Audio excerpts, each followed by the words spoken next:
Diana Downs neboli zabijácká máma, která zastřelila své děti, aby mohla být se svým milencem. V roce 1983 matka z Oregonu jménem Diana Downs odtáhla své auto na kraj silnice a zastřelila své 3 malé děti na zadním sedadle. Poté tvrdila, že se stala obětí krádeže auta. Elizabeth Diana Downs, narozená 7. srpna 1955 ve Phoenixu v Arizoně, neměla ideální život. Otec Wesley ji obtěžoval ve 12 letech, zatímco on a její matka Villadene se vykreslovali jako bezproblémoví a konzervativní. Jako prvák na střední škole v Moon Valley se Diana oblékala jako dospělá žena 60 let a chodila se staršími chlapci. Jedním z nich byl Stephen Downs, do kterého se zamilovala a stala nerozlučnou, když se dvojice toulala ulicemi Phoenixu a hledala zábavu. Téměř okamžitě však začal jejich vztah soukromně trpět. Pár se pravidelně hádal o finančních otázkách a rval se kvůli údajným nevěrám. Právě do tohoto prostředí se v letech 1974, 1976 a 1979 narodili jejich 3 děti, Christy, Cheryl Lynn a Steven Daniel. V době, kdy se Danny narodil, byly hádky o nevěry tak intenzivní, že Steve nabyl přesvědčení, že Danny vůbec není jeho biologický syn, ale produkt aféry. Neschopni se smířit, pár se rozvedl v roce 1980. Po rozvodu Diana Downsová začala být ke svým dětem stále nedbalejší. Často je nechávala se svými rodiči nebo bývalým manželem bez velkého povšimnutí a více se zajímala o náklonnost jiných mužů. Její děti byly často viděny neudržované a vypadaly podvyživené. Diana běžně nechávala Christy, čili její dceři, na starosti její další 2 děti, když bylo dívce pouhých 6 let. V roce 1981 se však seznámila s Robertem a zahájila s ním romantický vztah. Pro Knickerbokera, který byl ženatý, byly děti Diany Downs ekvivalentem příliš mnoha provázků. Řekl Downsovi, že nemá zájem být tátou a aféru ukončil.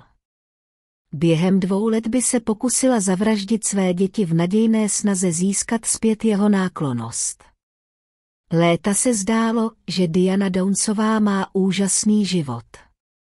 Byla vdaná za svou středoškolskou lásku, pracovala na částečný úvazek v místním sekáči a měla 3 děti, Christy N., Cheryl Lynn a Stephena Daniela. Ale tento idylický obraz se rozbil na začátku 80. let. V roce 1980 se s ní její manžel Steven Downs rozvedl poté, co byl přesvědčený, že mladý Danny není jeho syn. Diana se pokusila udělat vše proto, aby byli spolu, ale selhala, když psychiatrické testy ukázaly známky psychopatie. Krátkou útěchu našla v novém milenci, dokud ji neopustil kvůli jejím dětem. Diana se je tedy rozhodla zavraždit, aby mohla být s ním. 19. května 1983 Diana Downsová zastavila na kraji venkovské silnice ve Springfieldu v Oregonu a několikrát je zastřelila pistolí ráže 0,22. Poté si vystřelila do vlastní paže, odjela do nemocnice a tvrdila, že cizinec s huňatými vlasy napadl její rodinu během děsivého krádeže auta. Poté, co se Diana Downs střelila do levého předloktí, jela do nemocnice hlemýždím tempem. Řidič policii řekl, že to nemohlo být víc než 7 kilometrů za hodinu. Ani jedna slza, řekl detektiv. Víte, jen se zeptala, jak se má, ani jedna emocionální reakce. Říká mi věci jako, chlape, tohle mi vážně zkazilo dovolenou, a také říká, to mi vážně zničilo nové auto. Měl jsem z toho celou zadní část auta od krve. Po 30 minutách rozhovoru s tou ženou jsem věděl, že je vina prohlásil detektiv. Diana lhala a řekla, že nevlastní zbraň, ale příkaz k prohlídce odhalil něco jiného. Policie našla i její deník, který byl plný zmínek o jejím milenci a jeho závažnosti vztahu. Svědek, který ji po střelbě viděl pomalu řídit, jen podpořil podezření. Zatčena byla 28. února 1984.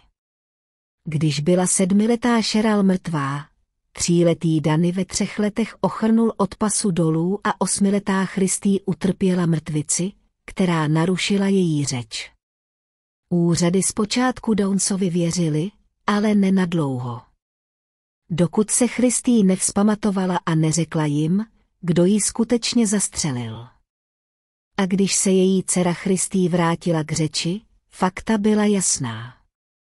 Na otázku, kdo ji zastřelil, dívka odpověděla jednoduše, moje máma. Diana Downs se pokusila zavraždit své vlastní děti a pomalu jela do nemocnice v naději, že vykrvácí. V roce 1984 byla Diana Downs usvědčena a odsouzena na doživotí.